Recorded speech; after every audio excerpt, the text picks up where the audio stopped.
The Biden administration focused on more pressing policy agenda items, including that $1.9 trillion stimulus package President Biden proposed ahead of his inauguration.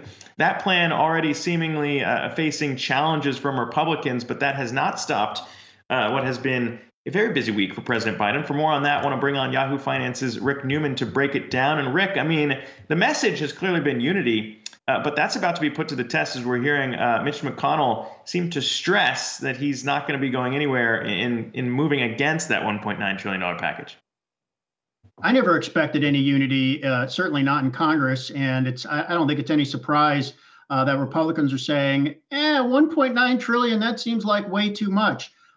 So I think that there's a good chance Biden could get half of what he's asking for, maybe 2/3 of what he's asking for.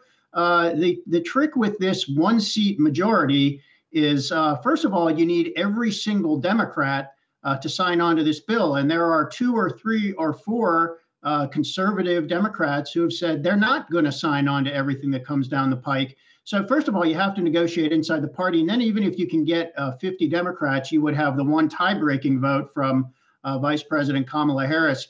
But then you have to decide, are you willing to do this on just with your 50 votes, or do you want to get something that's bipartisan, which would require 60 votes or about 10 Republicans to overcome the Senate filibuster? So this gets into the weeds of deal making. I think the bottom line here is Biden's probably going to he wants 1.9 trillion. He might get 1.2, 1.3 trillion. That's still a lot of money. It's just not going to be as much as he's advertising right now.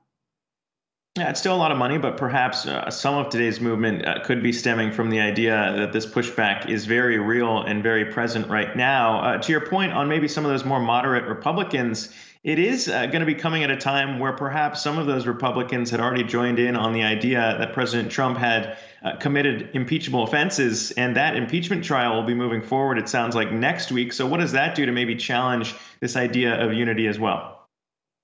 One of the first concerns was that this impeachment trial would get in the way of Joe Biden's cabinet nominees. And that does not seem to be happening. We've seen Janet Yellen confirm. We've seen the director of national intelligence confirm, defense secretary confirm today. The Senate seems to be able to do that. Now, what happens once the Senate delivers the House delivers these articles of impeachment, the Senate rules say it is supposed to begin a trial on the following day.